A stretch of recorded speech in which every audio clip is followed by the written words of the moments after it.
Hey guys, what's up? Welcome back to Toe Tags Metal Reviews, and today we're going to have our first impressions of The Sin in the Sentence by Trivium.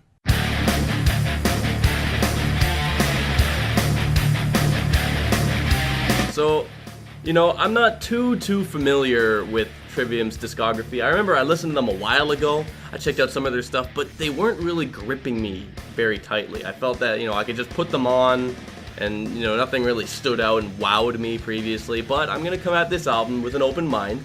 We did hear two of the songs already. We reacted to both music videos of The Sin in the Sentence title track and The Heart From Your Hate. Yep. Check out those videos. Yep. If you can. We actually liked Heart From Your Hate way better than Sin in the Sentence, which was contrary to what most people said. Yeah. Most people hated Heart From Your Hate, but loved Sin in the Sentence, and we kind of had the opposite feel. And it was weird because in Sin in the Sentence we were bitching about Matt's vocals, and then Heart From Your Hate we're praising his vocals. It was a little bit weird, but hey, we have our opinions. We like what we like. We have our reasons for it too. I just think whatever. But yeah, you ready to go listen to the album? Oh yeah, I'm ready to go listen to this album. We're going to go listen to this album for the first time ever in its entirety, and we're going to be right back to give you guys our first impressions of this album. Stay tuned.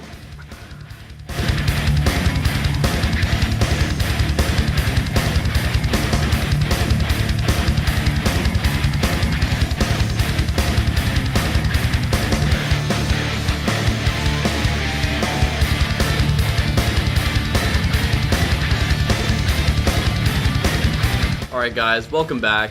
As you saw, we just listened to The Sin in the Sentence by Trivium, and I'm just going to start off here and say this was actually a really cool album. It was. It has a lot of content, I'll say. I guess that's a good term. It has a lot of really heavy stuff, it has a lot of light stuff, a lot of it is mixed together within the tracks. A lot of melodic, very melodic. Yep. I guess that's kind of a staple of Trivium. Yep. They do that. Very progressive. So, we on Toe Tags always like to end on a high note, so I'm going to talk about what my least favorite song in the album was, and then end my little speech here with my highest. Okay, what was your least favorite song then? Curious. Probably Endless Night. Yeah, that was my lowest personally rated song from our first impression. It kind of reminded me of Foo Fighters, which is more like hard rock. Yeah. It was kind of out of the element of the rest of the album, especially with some of the other tracks on this album, and nothing really gripped me. Nothing in that song made me say, oh yeah, okay, I'm into this. It was just kind of there and didn't jump out at me very much at all. If I could add something to that, that was probably one of my least favorite songs as well, but I think I'd have to listen to it again. Hearing it once is hard to remember, but I think the song picks up in the second half because according to my notes, it was way too singy for me, way too soft for me. I wrote down I'll probably skip it because it just seems like a song that I wouldn't jive with. But for some reason I gave it a 6, which is not super low, not super high. It's kind of in the middle somewhere, but more on the high side, right? So I think there's something about the song that picked up at the end to make me kind of appreciate it a little more.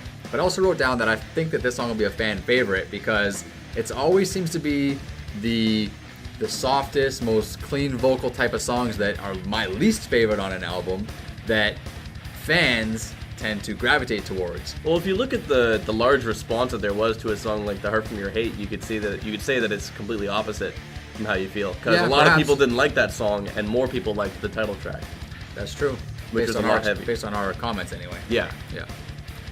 Anyway, my favorite is actually a tie. There were two songs that I gave the same score, which were Beyond Oblivion and Sever the Hand.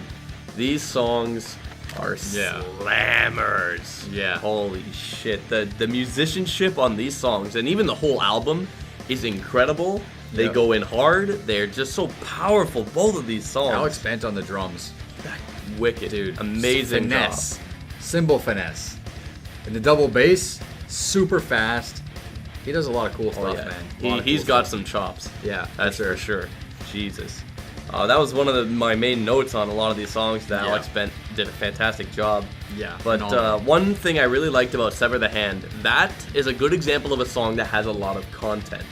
It has a lot of different sections, but it flows very, very well. And it doesn't make you, when it changes to a different section, it doesn't make you feel like, oh, it's this now. It flows. It doesn't feel perfectly. broken up. Exactly. It feels all as one. Like, yeah, that song had really...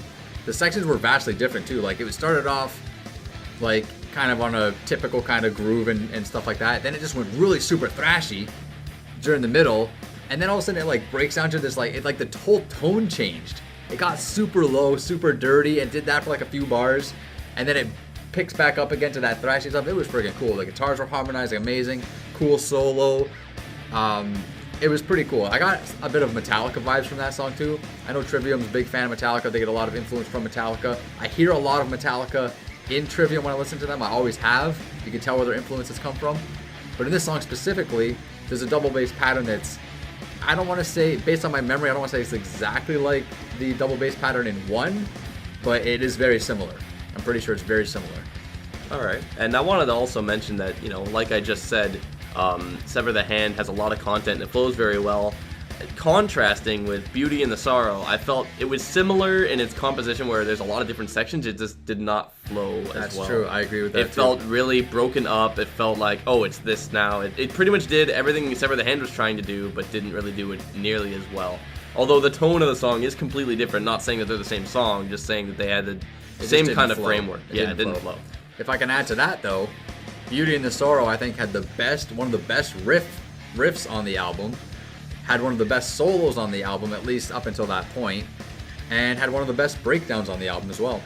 So for a song that didn't exactly flow as well as Sever the Hand, it still had elements that made it stand out, in my opinion. I think so.